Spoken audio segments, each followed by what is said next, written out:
భాగంగా గత కొన్ని రోజులుగా మనం వింటున్న ఎక్కువ మాటలు. ఒకటి రోజా, ఆవిడ ఆడదాం ఆంధ్ర, అందులో 110 కోట్లు వేసేశారని.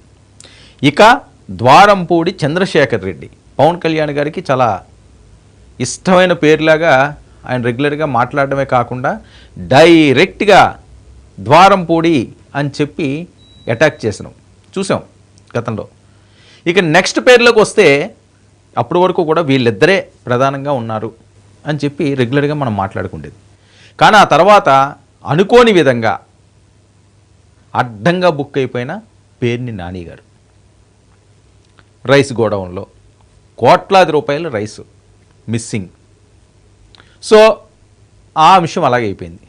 ఇక నెక్స్ట్ ఎవరా అని అనుకుంటుంటే ఇప్పుడు అసలైన చేప దక్కింది అని చెప్పి కూటమి ప్రభుత్వం అధికారులు అవనియండి, లేకపోతే ఆ పార్టీ శ్రేణులు అవనియండి, ఫుల్ జోష్గా ఎంజాయ్ చేస్తున్నారు. అది ఎవరంటే సజ్జల రామకృష్ణారెడ్డి గారు. సజ్జల గారు అవినీతిని బట్టబయలు చేస్తున్నాం, ఆయన అవినీతి సామ్రాజ్యాన్ని, సజ్జల సామ్రాజ్యాన్ని కూలగొట్టడానికి సర్వం సిద్ధమయ్యింది అని ముఖ్య సలహాదారులుగా ఉండేవారు. జగన్మోహన్ రెడ్డి గారు నెంబర్ 1 అయితే 2 అన్నట్టుగా ఈయన ఉండేవారు. మరి సజ్జల గారు ఏమైనా తప్పులు చేశారా, అక్రమాలకు పాల్పడ్డారా, అవినీతి చేశారా అంటే అంతా ఇంత కాదు, ఫారెస్ట్ భూములనే దోచేశారు అని ఇప్పుడు వస్తున్న వార్తలు, జరుగుతున్న ప్రచారం. మా వాళ్ళ ఫారెస్ట్ విజువల్స్ అవి కూడా వేస్తారు. ఫారెస్ట్ విజువల్స్ని ఒకసారి మనం చూడొచ్చు. అలాగే ఇప్పుడు ఫారెస్ట్ అంటే ఇప్పటి వరకు కూడా మనం చూసేది ఏంటంటే జంతువుల వేట, ఎర్ర చందనం, ఇలాంటి వాటి మీద. పుష్ప కూడా ఎంత పాపులర్ అయింది, ఎర్ర చందనం అయింది కదా. వీటిలన్నింటినీ మించే విధంగా రిజర్వ్ ఫారెస్ట్లో సజ్జల గారు ఒక సామ్రాజ్యాన్నే ఏర్పాటు చేసుకున్నారు. ఏంటి రిజర్వ్ ఫారెస్ట్లో ఏంటి, సజ్జల గారి సామ్రాజ్యం ఏంటి అని. అందులోనూ పోయి ఎక్కడ తలపెట్టాడండి ఈయన, పులి నోట్లో తలపెట్టారా అని చెప్పి జరుగుతున్న ప్రచారం. ఎందుకంటే ఆ శాఖకి సంబంధించిన మంత్రి కొణిదెల పవన్ కళ్యాణ్, ఆంధ్రప్రదేశ్ డిప్యూటీ సీఎం. ఆయన సామాన్యంగానే ఎవరిని వదలడు. సో ఇక సజ్జల గారు లాంటి వాళ్ళు నిజంగా రిజర్వ్ ఫారెస్ట్లో ఇంత భూ అక్రమానికి కానీ పాల్పడితే, ఫారెస్ట్ ల్యాండ్ను కొట్టేసి వాళ్ళు సౌదాలు నిర్మించుకుంటే సామాన్యంగా ఊరుకుంటారా? అస్సలు ఊరుకుండే ప్రసక్తే లేదు. మా వాళ్ళ పవన్ కళ్యాణ్ గారి విజువల్స్ కూడా వేస్తారు. మన ఏజెన్సీలో ఫర్ ఎగ్జాంపుల్, ఆ ఏజెన్సీలో ఆయన వెళ్ళి ఏ రకంగా హడావుడి చేశారు. సామాన్యంగా ఏజెన్సీ ప్రాంతాలకైతే ఎవరు వెళ్ళరు. ఆ ప్రాంతానికి వెళ్ళడం, అక్కడ హడావిడి చేయడం మంత్రి స్థాయి వ్యక్తులు చేయరు. ఎందుకంటే ఈ మధ్యకాలంలో చాలా ఇబ్బందికర పరిస్థితులు కూడా గత కొన్ని సంవత్సరాల క్రితం మనం చూస్తుంటే ఏజెన్సీ ప్రాంతాల్లోకి కొద్ది థ్రెట్స్ ఉంటాయి, ఇబ్బందికరమైన పరిస్థితులు ఉంటాయి. పొలిటీషియన్లు అందరూ కూడా ఫ్రీగా అక్కడికి వెళ్ళలేరు, తిరగలేరు. ఒక మావోయిస్టుల అంశం అనండి, లేకపోతే వేరే అంశాలు అవనివ్వండి, అంటే రిస్క్ ఎందుకు చేయడం అని చెప్పి సైలెంట్గా ఉంటారు. సో ఆయన అయితే ఆ సైలెంట్గా ఉండి క్యారెక్టర్ కాదు కాబట్టి డైరెక్ట్గా వెళ్ళిపోయాడు. సో మరి పవన్ కళ్యాణ్ గారు సామాన్యంగా చిన్న విషయాలనే వదలడు ఆయన. ఎందుకంటే 2019 నుంచి 24 వరకు, సో 14 నుంచి కూడా ఆయన రాజకీయంగా ఉన్న, 14 నుంచి 19 వరకు కూడా తెలుగుదేశం పార్టీకి ఏదో ఆయనకు సపోర్ట్గా ఉండేవారు కాబట్టి అంత సీరియస్గా ఆయన మీద అటాకులు చేయడము లేకపోతే వేరే అంశాలన్నీ కూడా ఉండేవి కాదు. ఓకే, ఆయన స్టైల్లో ఆయన మాట్లాడుతుండేవారు. కానీ 19 నుంచి 24 వచ్చేసరికల్లా అందరికీ తెలిసిన అంశం ఇది. భీమవరంలో ఆయన ఓడిపోవడం, గాజువాకలో ఓడిపోవడం. సో పవన్ కళ్యాణ్ గారు అంటే లోకువైపోయింది రాజకీయ పరంగా. ఒక్క సీటు ఎక్కడో ఒక దగ్గర గెలిస్తే ఆయన ఉన్నాడో ఊడాడో తెలియని పరిస్థితి. ఇప్పుడు ఆయన ఒకటి బాధపడుతున్నాడు, ఎందుకని అవసరంగా వచ్చేసాను అని.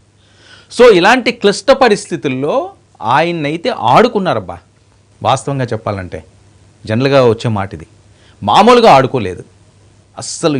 విపరీతంగా అంటే ఎవరి మీద కూడా ఆ రకంగా ట్రోల్స్ చేయకూడదు. అంత దారుణంగా, అంత నీచంగా, అంత అసహ్యంగా ఆయన క్యారెక్టర్ అసోసియేషన్ చేసి ఇష్టం వచ్చినట్లుగా పర్సనల్ విషయాలన్నింటినీ కూడా, కన్న కూతురుని కూడా, చిన్నపిల్లని కూడా చూడకుండా ఇష్టం వచ్చినట్లుగా వాగారు, ఇష్టం వచ్చినట్లుగా బరితెగించారు. పరిస్థితి అలాగే ఉండిపోవు కదా. 2024 వచ్చేసరికల్లా మొత్తం తారుమారు అయిపోయింది. గతంలో మనకి ఏమైనా కష్టం వచ్చినా, గతంలో మనకి ఏమైనా ఇబ్బంది అయినా జన్మలో మరిచిపోలేనటువంటి అవమానాలు జరిగినా ఏ మనిషి కూడా అంత సామాన్యంగా దాన్ని మర్చిపోడు. ఏ మనిషి మర్చిపోడు. ఖచ్చితంగా సమయం వచ్చింది అంటే ఎంతో కొంత రివెంజ్ తీర్చుకోవడానికి చూస్తారు. రివెంజ్ కాకపోయినా బుద్ధి రావాలి అని, బుద్ధి చెప్పాలి అని.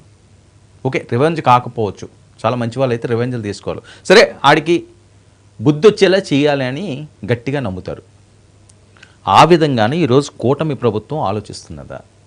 ఎందుకంటే సజ్జల గారు లాంటి వాళ్ళు డైరెక్ట్గా ఎవిడెన్స్తో దొరికేశారని ఉన్న రిపోర్ట్ ఇది. ఇది కూడా సామాన్యమైంది కాదు. పవన్ కళ్యాణ్ గారు మంత్రిత్వ శాఖలో ఈయన తలదూర్చాడు అంటే ఈయనకి ఆ మంత్రి వస్తుందని అనుకుని ఉండకపోవచ్చు కదా. ఆయన ఫారెస్ట్ మినిస్టర్ అవుతారని ఎవరు ఊహించారు? అసలు ఆయన గెలుస్తారా లేదా అన్నట్టుగా ప్రచారం జరిగింది. పవన్ కళ్యాణ్ గారిని కూడా సజ్జల గారు కూడా తన దేని స్టైల్లో ఆయన కూడా మాట్లాడడం, జగన్మోహన్ రెడ్డి గారే మాట్లాడారండి. సజ్జల గారు మాట్లాడడంలో ఏముంది, అంత దారుణంగా మాట్లాడేవారు. సో ఈ అప్డేట్స్ అన్నీ కూడా మీ ముందు ఉంచే ప్రయత్నం చేస్తాను. రిజర్వ్ ఫారెస్ట్లో సజ్జల గారి సామ్రాజ్యాన్ని నిర్మించుకున్నారు. ఏంటి ఆ సామ్రాజ్యం? ఎక్కడ అనుకుంటున్నారు? జగన్మోహన్ రెడ్డి గారి అడ్డాలో, జగన్మోహన్ రెడ్డి గారి కంచుకోటలో ఈ సామ్రాజ్యం ఏర్పడింది. కడప శివారున 42 ఎకరాల అటవీ భూమిని కబ్జా చేశారు అన్నది వస్తున్న రిపోర్ట్. 42 ఎకరాలు కడప శివారున అటవీ భూమి చూడండి.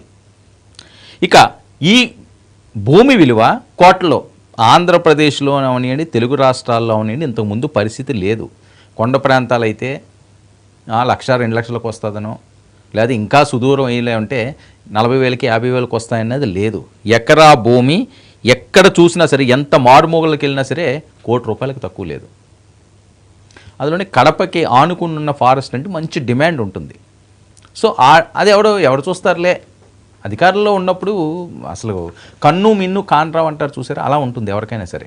అది ఏ ప్రభుత్వాలకైనా సరే పవర్ తలకి ఎక్కుతుంది, ఏమీ కనిపించదు. మనం తప్పు చేస్తున్నామా, రైట్ చేస్తున్నామా, ఒకవేళ దొరికితే ఏంటి అన్నది ఉండదు. ఎప్పుడన్నా సరే వీళ్ళ గురించిన కదండి, రాజకీయాలన్నీ కూడా ఒక నిమిషం పక్కన పెడదాం. దొంగతనం చేసేవాడికి నేను దొరికేస్తానని భయం ఉండదు, ఆ సొమ్ము దొరికితే నేను సెటిల్ అయిపోతానని భయం, అదే ఆలోచన ఉంటుంది. ఆ మైండ్ సెట్ తోటి వాడు వెళ్తాడు. నన్ను పోలీసులు పట్టించుకుంటారు, నాకు జైలు శిక్ష పడుతుంది, నేను చెప్పకూడదు తినాలి అంటే అసలు దొంగన్నవాడు ఉంటాడా? వాళ్ళకి అదేం కనిపించదు. ఎందుకంటే ఆ టార్గెట్ అంతా ఏంటి, అది కొట్టియాలి, హ్యాపీగా తిరిగేయాలి, దాన్ని ఖర్చు పెట్టుకుని సెటిల్ అయిపోవాలి, ఈజీగా సెటిల్ అయిపోవాలి, కష్టపడకుండా సెటిల్ అయిపోవాలి, లైఫ్ని సెటిల్ చేసేయాలి. ఆ బ్రెయిన్ తోటి, ఆ విజన్ తోటి ముందుకు వెళ్తారు. ఓకే, వర్కౌట్ అయినోడికి అవుతుంది, అవనోడు పరిస్థితి ఏంటి, తీసుకెళ్ళి బొక్కలో వేస్తారు, ముడుకులు ఇరగ్గొడతారు. చెప్పకూడి బయటి ప్రపంచంతో సంబంధం లేదు, అయిపోయింది. సో ఇవి కూడా ఏంటంటే అధికారం ఉన్న వాళ్ళకి కూడా ఇదే మైండ్ సెట్ ఉంటుంది. నేను అధికారంలో ఉన్నాను, ఇంకా ఏంటంటే లైఫ్ లాంగ్ ఉన్నట్టుమాట. లేదో ఐఎస్ఏ స్టాంప్ వేసేసి మీరే ఇంకా సీఎం, లేకపోతే మీరే మినిస్టరు, మేమే ఎమ్మెల్యేలమి, లేకపోతే మేమే జడ్పీ చైర్పర్సన్లు, మేమే ఎమ్మెల్సీలు అని చెప్పి వాళ్ళే ముద్ర వేసేసుకుంటారు. ఇంకా మనకి అపజయం లేదే అంటే తప్పులు ఎవరు తెలుసుకుంటారండి? మనం ఈ తప్పు చేస్తున్నామని అనిపించదు, మనం చేసేదంతా రైటే అనిపిస్తుంది. ప్రతి మనిషికి అంతే. అరే ఇది కరెక్ట్ కాదు కదా, ఇది తప్పు అని ఆత్మవిమర్శ ఎంతమంది చేసుకుంటారు? చాలా తక్కువ మంది ఉంటారు. ఆ తక్కువ మందిలో కూడా దాన్ని మళ్ళీ వాళ్ళే ఎంకరేజ్ చేసుకుంటూ కవర్ చేసుకుంటుంటారు ఆ తప్పులన్నింటినీ కూడా. నేనేం తప్పు చేయలేదు, ఏముంది దానికి, అందరూ చేయట్లేదా అని ఇదొక ప్యాషను. ఎవడైనా తప్పు చేసి నువ్వేంట్రా ఈ తప్పు చేస్తున్నావు, అది కరెక్ట్ కదా, నేను ఒక్కనే చేస్తున్నానా, వాళ్ళు చేయట్లేదా అంటారు. అంటే వితండవాదం, పనికి మాలిన ఆలోచనలు, స్ట్రైట్